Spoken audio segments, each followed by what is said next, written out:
A cartoon mouse nearly bankrupted a man who refused to quit.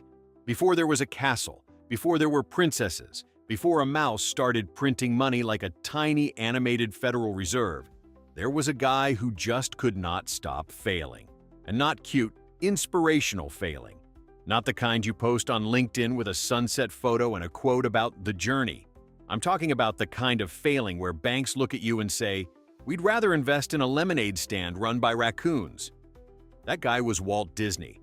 Now, if you picture Walt as this magical visionary floating through life with birds singing around him, yeah, that version came later, after success rewrote the script. Early Walt? He was basically a walking collection of bad business decisions wearing a mustache. Let's rewind. Walt starts his career like many ambitious young creatives, broke, optimistic, and dangerously confident. He had talent, no question, but he also had something else, a complete inability to understand money. And that's a risky combo. That's like being a great chef who refuses to learn what oven temperature means. His first serious business? A company called Laugh-O-Gram Studio. Sounds charming, right? Like something that should have been printing cash from day one. It wasn't.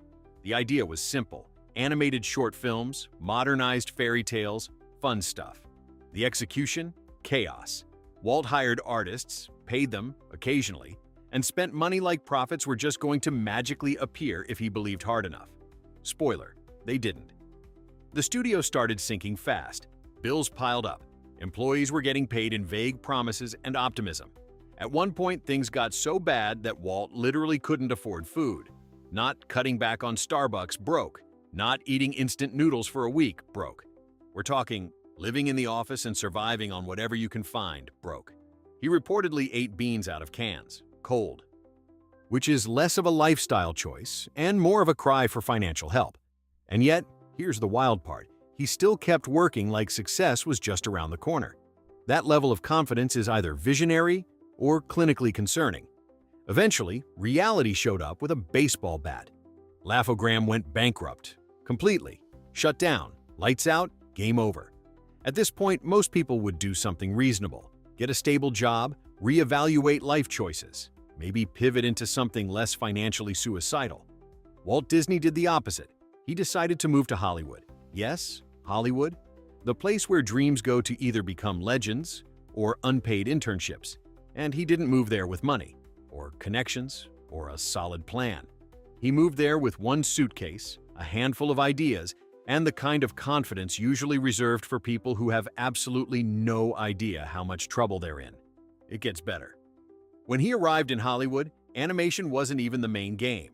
Live-action films were the big deal. Animation was like the weird cousin nobody invited to serious conversations. So naturally, Walt decided, yeah, I'm going all in on animation. Because if you're going to gamble your entire life, you might as well pick the least proven path possible.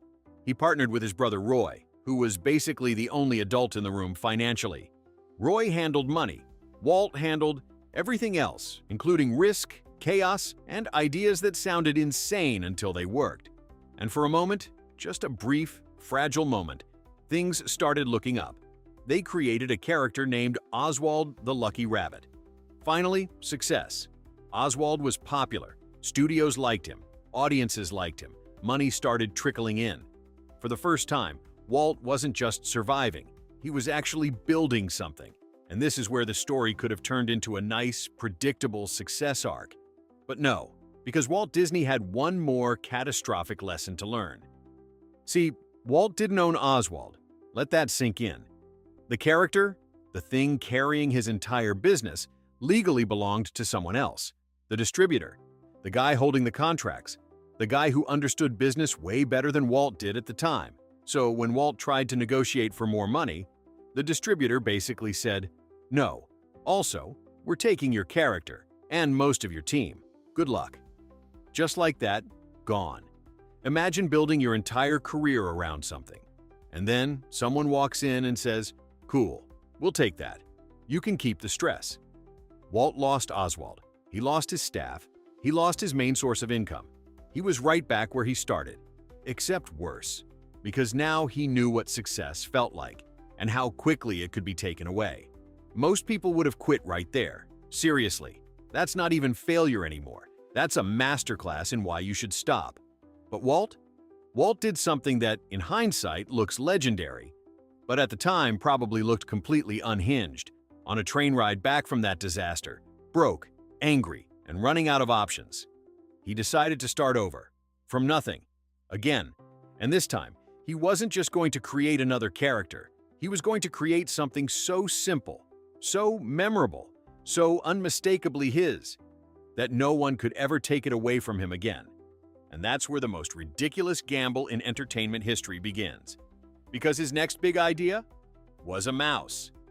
He didn't sketch greatness in that moment, he sketched survival. Because when Walt Disney sat on that train after losing Oswald, what he really had left wasn't money, wasn't a team, wasn't even a reliable business plan. It was stubbornness at a level that would make a mule look flexible. And somewhere between frustration and desperation, he started doodling a character that was almost aggressively simple. A small mouse with big ears, the kind of design that looked like it could be drawn by anyone but remembered by everyone. And here's the genius part that didn't look like genius at the time. Simplicity meant control, control meant ownership, and ownership meant nobody could pull the rug out from under him again because Walt had just learned the most expensive lesson of his life. Never build your future on something you don't legally own. So he arrives back in California with this rough idea, tells his brother Roy, who at this point deserves a Lifetime Achievement Award for not walking away. And they start building again from absolute zero, except this time Walt is obsessed, not just with making something good, but making something unmistakable, something that couldn't be swapped out, copied, or quietly taken away in a contract dispute.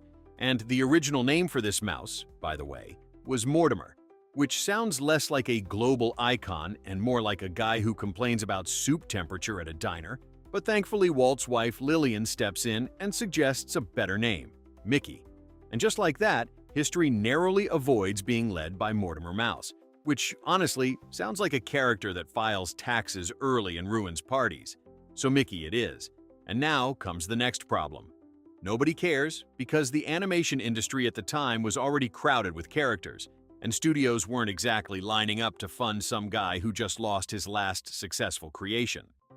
So Walt does what he always does when doors close. He doubles down harder than anyone reasonably should, and he decides that Mickey isn't just going to be another cartoon character, he's going to do something no one else is doing. He's going to make sound a central part of animation, which today sounds obvious, like saying movies should have color or food should taste good.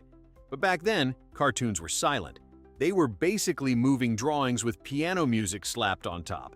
And Walt looks at that and says, "No, we're going to sync sound to the animation," which is like saying, "I'm going to invent a new language while also trying not to go bankrupt." And this is where things start getting truly risky, because experimenting with synchronized sound wasn't cheap. It required new technology, new timing, new everything. And remember, this is a guy who just went bankrupt not long ago. So financially, this decision makes about as much sense as buying a yacht when you can't afford groceries. But Walt isn't thinking like an accountant. He's thinking like someone who refuses to be ignored. And the result of this gamble becomes Steamboat Willie, a short cartoon featuring Mickey Mouse that doesn't just move, it performs, it whistles, it reacts to sound, it feels alive in a way audiences had never seen before. And when it premiered in 1928, it didn't just get polite applause, it hit like a shockwave. Because suddenly animation wasn't just something you watched, it was something you experienced, and audiences lost their minds in the best way possible. But here's what makes this moment even more absurd. This wasn't a safe, calculated business move. This was a last-ditch effort from a guy who had already failed enough times to justify quitting. And yet, instead of playing it safe, he went bigger, riskier, and more experimental than ever before, which is the exact opposite of what most people do after losing everything. And suddenly, Mickey Mouse isn't just a character. He's a phenomenon. He's recognizable, marketable, and most importantly, he belongs entirely to Walt. No distributors quietly holding the rights, no contracts waiting to betray him, just a mouse that's legally, creatively, and emotionally his. And that ownership changes everything, because now every success actually builds something instead of slipping through his fingers, and you can almost feel the shift happening in real time. The same guy who couldn't afford food is now holding on to an idea that's starting to generate real momentum, real attention, real opportunity, but And this is important. Success doesn't instantly fix everything, because even with Mickey gaining popularity, money is still tight, risks are still high, and Walt is still the kind of person who looks at a working formula and immediately asks, "How can I make this more complicated and expensive?" Which is both the reason he becomes legendary and the reason everyone around him probably needed stress medication, because instead of just making more Mickey cartoons and playing it safe, Walt starts thinking bigger again. And that's the pattern you have to understand. He doesn't stabilize, he escalates every single time. And that escalation is what turns a small success into something massive, or turns a small success into another disaster. And at this point in the story, it could still go either way, because yes, Mickey is working, yes, audiences love him, but Walt Disney has not suddenly become a cautious businessman. If anything, he's more dangerous now because he's tasted success again, and success, for Walt, doesn't mean security. It means permission to risk even more. And that mindset is about to push him into a decision so bold, so expensive, and so completely unnecessary that people around him will start quietly wondering if he's lost his mind again. Because creating Mickey Mouse wasn't the biggest gamble of his life. It was just the warm-up. And just when it looked like Walt Disney had finally found stability with Mickey Mouse, he did what he always did when things started working.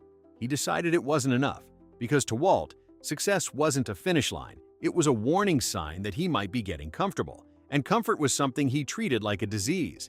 So instead of safely producing more Mickey cartoons and slowly building a reliable business like a normal human being who enjoys food and shelter, Walt started obsessing over a completely new idea, one that made absolutely no financial sense at the time. Color, not just any color, but full, vibrant, synchronized color animation, which today feels about as revolutionary as adding sprinkles to ice cream.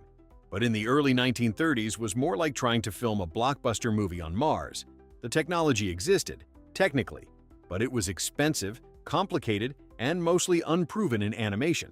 And the industry standard at the time was perfectly happy staying in black and white because black and white worked, audiences liked it, and most importantly, it was affordable, which is a word Walt seemed to treat as more of a suggestion than a rule. So naturally, he decided he wasn't just going to experiment with color. He was going to go all in, securing an exclusive deal with Technicolor that gave him access to a 3-strip color process that nobody else in animation could use at the time, which sounds brilliant now, but back then looked like the business equivalent of setting your money on fire and calling it innovation, because this meant higher production costs, longer timelines, and absolutely no guarantee that audiences would care. And if you think Walt learned caution from going bankrupt once already, you clearly haven't been paying attention, because he poured everything into a short film called Flowers and Trees, part of the Silly Symphonies series. And this wasn't just a cartoon, it was a statement. A declaration that animation could be something more than cheap entertainment, that it could be visually rich, emotionally engaging, and artistically ambitious. And when it was released in 1932, it didn't just succeed, it stunned people, because suddenly animation wasn't just moving drawings, it was alive with color, depth, and personality, in a way no one had seen before. And Walt didn't just win over audiences, he won the first ever Academy Award for Animated Short Film, which is a nice way of saying he took a massive financial risk and accidentally redefined an entire industry. But here's where things get interesting, because most people, after pulling off something that big, would probably take a moment to breathe, maybe enjoy the win, maybe stabilize the business, maybe not immediately gamble everything again. But Walt Disney was not most people, because instead of seeing this success as validation to slow down, he saw it as proof that he could go even further. And that's when the idea hit him. The kind of idea that makes investors nervous, accountants sweat, and friends quietly start rehearsing how they're going to say, "I told you so." He wanted to make a full-length animated feature film, not a short, not a quick cartoon before the main movie, but an entire feature, something that could compete with live-action films in theaters, something that could hold an audience's attention for over an hour using nothing but drawings.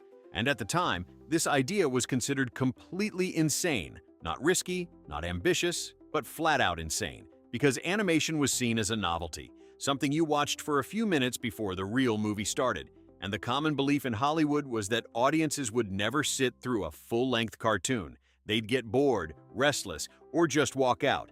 And the industry even had a nickname for Walt's idea. They called it Disney's Folly, which is a polite, professional way of saying, "This is going to fail so spectacularly that we're going to talk about it for years." And yet, Walt didn't back down, because in his mind, the only thing worse than failing was repeating something that already worked. So he started developing what would become Snow White and the Seven Dwarfs. And from the very beginning, it was a financial nightmare in the making. The budget kept growing, the production took years, and the level of detail Walt demanded was unlike anything seen before in animation. He pushed his artists to study human movement, facial expressions, emotional nuance, things that had never really mattered in cartoons before, because suddenly these characters weren't just meant to entertain, they were meant to feel real. And that level of ambition came at a cost, both financially and emotionally, because the studio was constantly on the edge of running out of money. At one point, Walt had to mortgage his own house just to keep production going, which is not exactly what most financial advisors recommend when funding a cartoon about a girl and 7 tiny miners. And yet, he kept going, driven by this belief that if he could just pull it off, if he could prove that animation could carry a full story, it would change everything. But the pressure was enormous, because failure here wouldn't just be another setback, it would be total collapse. The studio, his reputation, everything he had rebuilt from nothing would disappear again. And that's the part people tend to forget when they look back at Disney as this unstoppable success story. At this moment, he wasn't a legend, he was a guy, one bad release away from going bankrupt for the second time. And still, he pushed forward. Because for Walt Disney, playing it safe was never really an option. It was just a slower way of losing. And as Snow White moved closer to completion, the entire industry watched, waiting to see if this would be the moment Walt Disney finally proved everyone wrong, or finally proved them right. And then came the moment where everything Walt Disney had built, risked, borrowed, and stubbornly dragged forward for years came down to a single night. Because when Snow White and the Seven Dwarfs was finally ready in 1937, it wasn't just a movie premiere, it was a public trial, a high-stakes experiment where the entire industry showed up not to celebrate, but to quietly watch what they assumed would be a beautifully animated disaster. Because remember, people weren't expecting history. They were expecting failure with better lighting. They were expecting audiences to get restless halfway through, to laugh at the idea of taking a cartoon seriously, to walk out and confirm what Hollywood had already decided, that Walt Disney had finally pushed too far, spent too much, and lost his grip on reality. And you can almost picture the tension in that theater, producers sitting there with polite smiles, critics ready to sharpen their pens, everyone waiting for that moment when the audience would start checking their watches. But something strange happened instead, something no one in that room was prepared for. The audience didn't get bored, they didn't leave, they didn't treat it like a novelty. They leaned in, they laughed, they reacted, they got emotionally invested in drawings, which at the time was about as expected as people crying over a toaster. And when Snow White took that poisoned apple and collapsed, people in the theater actually gasped. When the dwarfs mourned her, people cried. And just like that, animation stopped being a sideshow and became something else entirely, something capable of telling full stories. And by the time the credits rolled, it was no longer a question of whether Walt had gone too far. It was a realization that everyone else hadn't gone far enough. Because Snow White didn't just succeed, it exploded. It became the highest-grossing film of its time. Adjusted for inflation, it turned into an absolute financial monster, pulling Walt Disney Studios back from the edge of collapse and launching it into a level of success that suddenly made all those reckless decisions look like calculated genius. And overnight, Walt went from that guy who might lose everything again to the man who just reinvented animation, which is the kind of career upgrade that usually doesn't happen without at least one miracle and several nervous breakdowns. But here's the part that makes this story even more ridiculous. Because now, finally, Walt had what most people spend their entire lives chasing: financial success, industry respect, creative control, and proof that his instincts worked. And this is the moment where a reasonable person would say, "Great, we did it. Let's stabilize. Let's protect this. Let's not risk everything again." But Walt Disney had never been interested in being reasonable, because instead of slowing down, he accelerated. immediately pushing into more ambitious projects like Pinocchio, Fantasia, and Bambi, each one more expensive, more technically complex, and more artistically daring than the last. Because for Walt, success wasn't something to protect. It was something to reinvest into even bigger risks. And this is where the story takes a turn that most people don't expect. Because while Snow White had been a massive success, the films that followed didn't all hit the same way financially, especially with World War II disrupting international markets, cutting off a huge portion of Disney's audience and revenue, which meant that suddenly those big, ambitious projects weren't just bold. They were dangerously expensive liabilities, and the studio that had just been saved by one massive gamble found itself under pressure again, dealing with financial strain, production challenges, and internal tension. Because when you build a company on constant escalation, you don't get the luxury of slowing down when things get difficult. You either keep pushing forward or everything starts to crack, and cracks did start to show, including a major animator strike in 1941 that exposed deep frustrations within the studio, turning what had once been Walt's creative playground into something more complicated, more corporate, and more difficult to control. And for Walt, who thrived on vision and authority, this was a completely different kind of challenge, not one you could solve with a better idea or a bigger gamble. But despite all of this, despite the financial pressure, the industry shifts, and the internal conflict, Walt didn't retreat, because retreat wasn't in his vocabulary. Instead, he adapted, finding new ways to keep the studio alive, producing training films for the government during the war, experimenting with new formats, and slowly rebuilding stability in a way that looked less like a straight path to success and more like a series of controlled recoveries from near disaster.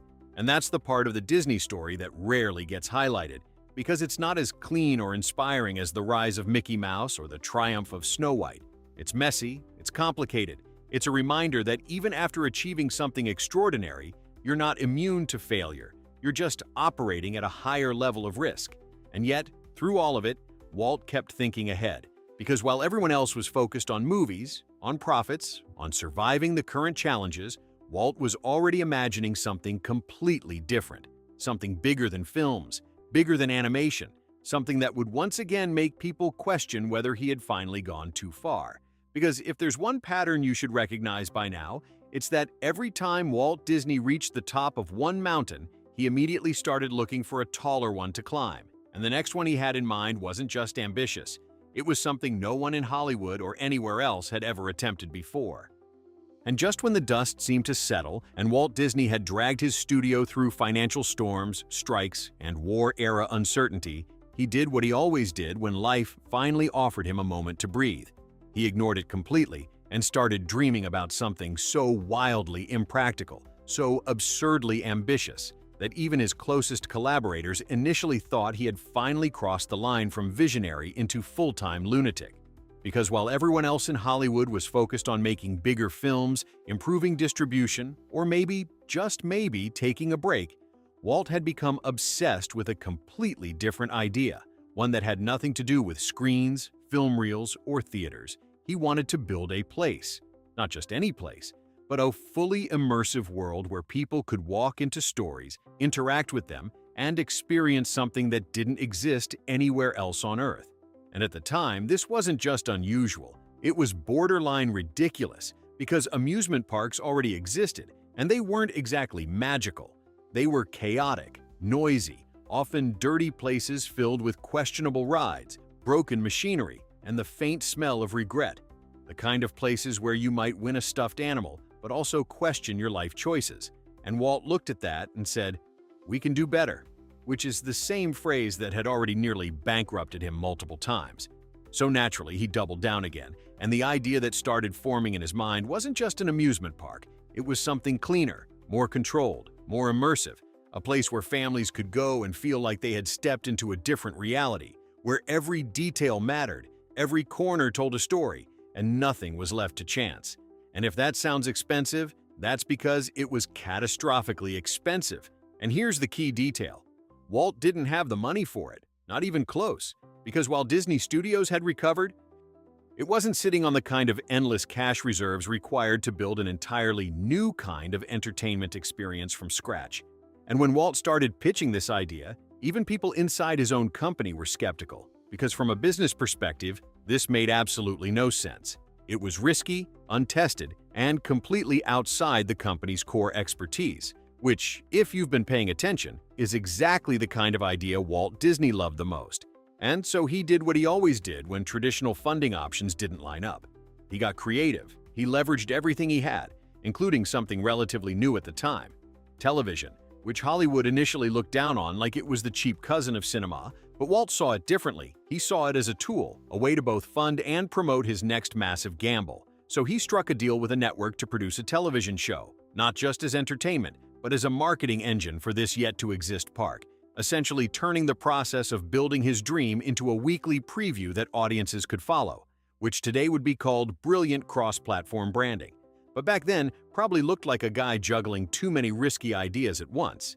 And yet it worked, because suddenly, people weren't just watching Disney content, they were becoming invested in the idea of this future place, this park that promised something different, something cleaner, something more magical than anything they'd experienced before. And behind the scenes, construction began, and it was exactly as chaotic, stressful, and financially terrifying as you'd expect. Deadlines were tight, budgets were stretched, and Walt was deeply involved in every detail. Because for him, this wasn't just another project. It was personal. It was a chance to create something tangible, something people could physically walk through. And as opening day approached, the pressure reached a level that would have made most people reconsider their life choices. Because failure here wouldn't just be a bad movie review or a box office disappointment. It would be a very public, very expensive collapse, a physical space that everyone could see, visit, and judge. And when Disneyland finally opened in 1955, it didn't go smoothly, not even close, because opening day was, in many ways, a disaster. There were technical issues, rides broke down, crowds were larger than expected, fake tickets had been printed and sold, plumbing problems caused water fountains to stop working, which led to the brilliant public perception that Disney had prioritized selling soda over providing drinking water. And if you're keeping score, this is the part of the story where everything could have gone wrong again, where critics could have pointed and said, "See? This is what happens when you push too far." But here's the twist that defines Walt Disney's entire career. The chaos didn't kill the idea, because underneath the problems, people saw something different, something special, something worth coming back for. And as the initial issues were fixed and the park stabilized, Disneyland didn't just recover, it exploded in popularity, turning into a cultural phenomenon that redefined what entertainment could be. Not just something you watch, but something you experience, something you step into. And suddenly Walt Disney had done it again. He had taken an idea that looked absurd on paper, risked everything to make it real, and changed an entire industry in the process. And by this point, a pattern is impossible to ignore, because this wasn't luck. It wasn't a one-time breakthrough. It was a cycle, a relentless loop of risk, failure, reinvention, and success. And yet, even with Disneyland thriving, even with his legacy already secured in ways most people could only dream of, Walt wasn't done. Because if there's one thing you should understand by now, it's that Walt Disney didn't build things to maintain them. He built them to prove they could be built. And the moment they worked, his mind moved on to something bigger, something more ambitious, something that once again would make people question whether he had finally gone too far. And the next idea he was about to chase wasn't just a park, it wasn't just entertainment. It was something far more ambitious, a vision of the future itself. And just when it seemed like Walt Disney had already stretched imagination, business, and reality itself to their absolute limits, he did something even more dangerous than gambling money. He started gambling with the future, because after Disneyland proved that people would pay not just to watch stories but to live inside them, Walt's mind moved past entertainment entirely and into something that sounded less like a business plan and more like a blueprint for a completely new kind of world, something he called EPCOT, the experimental prototype community of tomorrow. And if Disneyland was a bold idea, EPCOT was something else entirely, because this wasn't just another park. This was Walt trying to redesign how people live, work, travel, and interact. A real functioning city built from scratch, controlled, optimized, and constantly evolving. A place where technology and urban planning would come together to eliminate the chaos, inefficiency, and unpredictability of real cities, which is either visionary genius or the plot of a sci-fi movie that ends with everyone questioning their life choices. And the more Walt talked about EPCOT, the more it became clear that he wasn't just thinking like an entertainer anymore. He was thinking like someone who wanted to fix the real world by building a better version of it. A city with no slums, no traffic problems, no outdated infrastructure, where everything would be designed with intention, where people wouldn't just live, they'd participate in a constantly improving system. And if that sounds incredibly ambitious, that's because it was. And just like every other major step in his life, it came with enormous risk. Because building a city isn't like making a movie or opening a park. It requires massive investment, long-term planning, and a level of control that's difficult to maintain even in the best circumstances, and yet Walt was fully committed, diving into plans, presentations, and detailed concepts. Speaking about EPCOT not as a possibility, but as an inevitability, something that was going to happen because he willed it into existence the same way he had done with everything else. But this time, the stakes were different, because Walt wasn't just pushing creative boundaries, he was pushing against time itself. And in 1966, before EPCOT could move from vision to reality, Walt Disney passed away. And just like that, the man who had built an empire out of risk, failure, and relentless imagination was gone, leaving behind not just a company, but a question. What happens to a vision when the person driving it disappears? And the answer, as it turned out, was complicated. Because while Disney as a company continued to grow, expand, and succeed, the original EPCOT idea, the living, breathing city of the future, was never fully realized in the way Walt had imagined, instead evolving into something more manageable, more commercially viable, but also less radical than the dream he had described. And in a way, that outcome perfectly reflects the tension at the heart of Walt Disney's entire life. Because his greatest strength, his refusal to accept limits, was also something that made his ideas difficult to fully sustain without him. He wasn't just building projects, he was driving them forward with a level of intensity and belief that's hard to replicate. And yet, even without EPCOT becoming exactly what he envisioned, his impact didn't fade, it multiplied. Because by the time of his death, Walt Disney had already changed multiple industries, redefined animation, transformed entertainment into immersive experiences, and proven again and again that the biggest breakthroughs often come from ideas that look completely unreasonable at first. And if you trace the entire journey back to where it started, to that moment on a train, broke, frustrated, and starting over with nothing but a sketch of a mouse, it becomes clear that the real story here isn't just about Mickey Mouse or Disneyland or even EPCOT, it's about a pattern, a mindset, a way of approaching the world that treats failure not as an endpoint, but as a setup for the next, bigger attempt. Because Walt Disney didn't succeed because he avoided risk. He succeeded because he ran toward it, repeatedly, aggressively, and often at the worst possible moments. And yes, that approach nearly destroyed him more than once. It cost him money, stability, and probably a decent amount of sleep. But it also allowed him to create things that safer, more cautious thinking never would have produced. And that's the paradox of his legacy. Because for every moment where it worked, there was a very real possibility it wouldn't. For every success, there was a version of this story where it all collapsed, where Mickey never took off, where Snow White failed, where Disneyland stayed a chaotic opening day disaster. And yet, those versions didn't happen, not because the risks weren't real, but because Walt Disney kept moving forward anyway. And that's what makes this story so strangely compelling. Because it's not a clean, polished narrative about genius and success. It's messy, unpredictable, and built on decisions that, at the time, looked like mistakes waiting to happen. And maybe that's the real takeaway here. Not that you should gamble everything on a cartoon mouse, because let's be honest, that's not a strategy most people can or should replicate. But that sometimes the difference between a bad idea and a world-changing one isn't the idea itself. It's the willingness to push it further than anyone else is comfortable with, to keep going when the logical choice is to stop, and to believe, even when there's very little evidence, that the next attempt might be the one that finally works. Because in the end, Walt Disney didn't just build a company or create characters. He built a reminder that progress often looks ridiculous right up until the moment it works. And if there's one question left after all of this, it's not whether his risks were worth it. That answer is already written into history. But whether most people would have had the nerve to take even the first one.